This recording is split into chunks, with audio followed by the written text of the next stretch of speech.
Hello there and welcome back to War Thunder. Today I have some realistic expectations for you, and in this episode it is going to be about the German light cruiser, the Emden. So this has been announced. It's a light cruiser for the German upcoming Navy section of War Thunder for the close beta.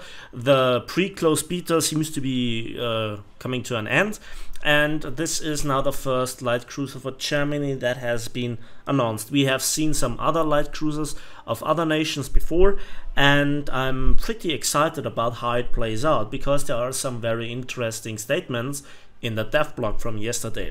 It is regarding the armament, it's regarding the protection, and I think I want to get this all into perspective. So first of all, it is about how the guns will work. I have no idea how fast the turret rotation speed is, how far they can actually fire, how good the muzzle velocity is, how good the shells are, how much ammunition you have overall per gun, and all those things, which ammunition types you actually get.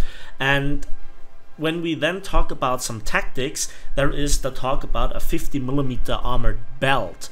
So that is interesting in many reasons. First of all, before that we had with especially destroyers and a lot of the gunboats, not a lot of armor, so armor-piercing shells went through without getting activated and then just did linear damage. But when somebody was bow in, and this is something that I really want to point out, when somebody was bow in, you could load the armor piercing and just go through the nose and do a lot of damage with an armor piercing high explosive shell throughout the entire length of a ship and saturate the front of the ship and the superstructure with high explosive shells. So switching ammunition types regarding how the enemy is angled, how the enemy is positioned becomes was already important, but now you actually have a tool against it, because my speciality in the pre-close beta was to aim at the frontal ammo rack with an armor piercing shell and blow it up.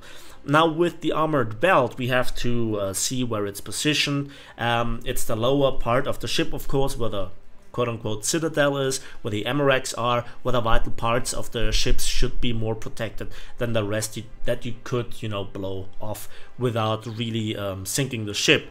And so with 50mm you think to yourself, well, against 150mm guns, 152mm guns, maybe even from heavy cruiser bigger guns, that's not effective, that's just, you know, additional weight.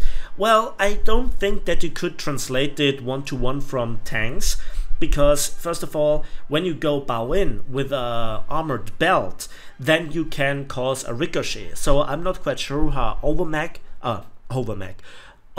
mechanics and interaction rules apply here to ships.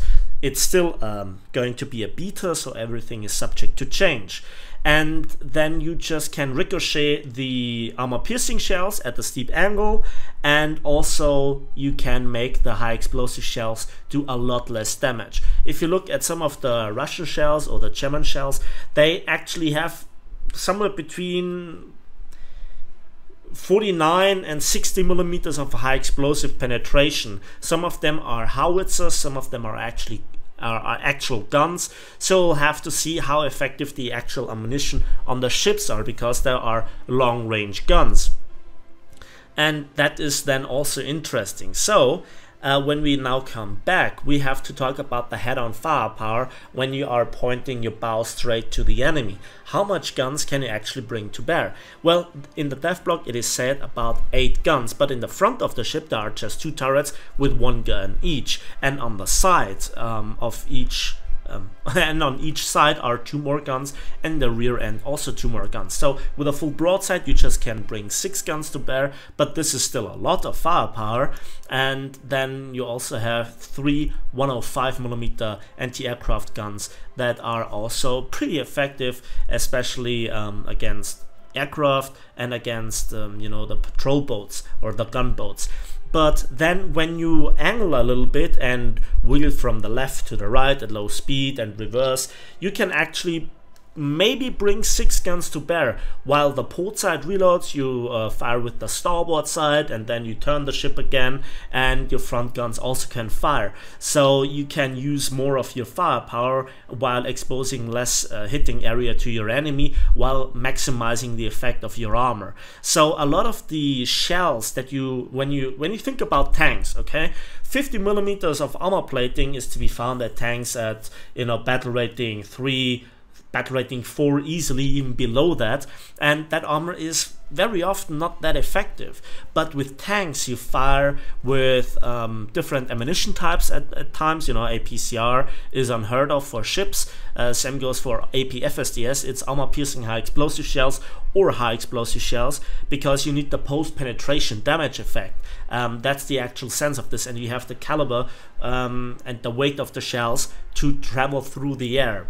So naval guns are famous for their punching power, rightfully so. It's quite interesting then the Soviets and the Germans mounted such guns on their on some of their late war designs or early war designs even. So pretty terrifying if you think about that. But actually back to the ship. So when you think about this armor at lower tier tanks, it's close quarters, the armor is flat, and the angling of your front plating then exposes your side armor. With a ship, it's a different armor layout. We'll have to see how it actually works, but it's pretty interesting because the armor plating, at least on the pictures, goes near to the very front of the ship, so this might actually be useful. So we are fighting at longer ranges where the, you know, SPA guns, the autocannons lose a lot of penetration, where they have some you know, flying trajectories which they also then will angle automatically. And it's also said that there is some deck armor. So that then brings us to the thought process of armor piercing bombs, over penetration of bombs, and you know, if then finally a lot of the Japanese planes will get more useful. Don't forget also about the announcement of the Fritz X, and then we actually will see how useful this guided glide bomb that it is against ships that maneuver, that you know, sail around on the oceans of War Thunder, where then a big heavy bomber such as the Heinkel 177 or the Heinkel 111 with the single Fritz X might be actually useful and might stay out of the range of the flak guns. So that is an interesting point that will bring some huge variety to the gameplay. I personally am not so much excited about, you know, planes versus ships, but a lot of people might be interested in this topic, so I will mention it here. Then let's go to the survivability, and when you bounce a lot of shells, when high explosive shells detonate on your belt armor and do not penetrate, you can absorb so much more punishment. You can be kind of the tank for a lot of your destroyers that then go around the flank, and you have still a lot of firepower through to all sides. You can fire to each side, because on each side there are turrets. There are a lot of 20 and 40 millimeter guns. So this is a pretty nasty thing. But I'm also very excited about all the other nations' light cruisers designs, higher tier light cruisers. They have a lot of SPA on board, a lot of flak guns, even more heavier artillery at times, and with various different mechanics like faster rotation, speed of the turrets, more armor, less armor, more speed, less speed. So there is actually in the light cruiser branch a huge variety, and I think the smaller the ships are, the more variety is there between them. So I'm actually pretty excited about this.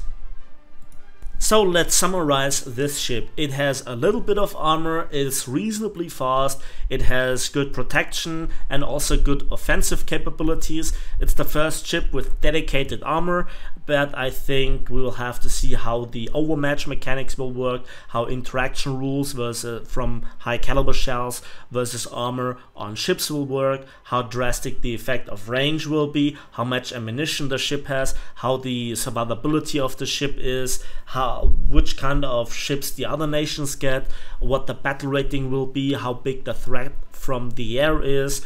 all those factors are not really known, but the ship seems to have a lot of tools, including torpedoes, to really make an impact on the battlefields of War Thunder. And I think that is what we can really ask for, what we really can hope for a still closed beta in War Thunder. So I'm really looking forward to this. And having said this, that's it for me today. So thanks for watching. Thanks for listening. Please give this video a like with it. Let me know in the comment section what you think about this this closed beta and the cruisers in War Thunder. And yeah, we'll see each other on the battlefields, in the skies, and then also on the waves of War Thunder.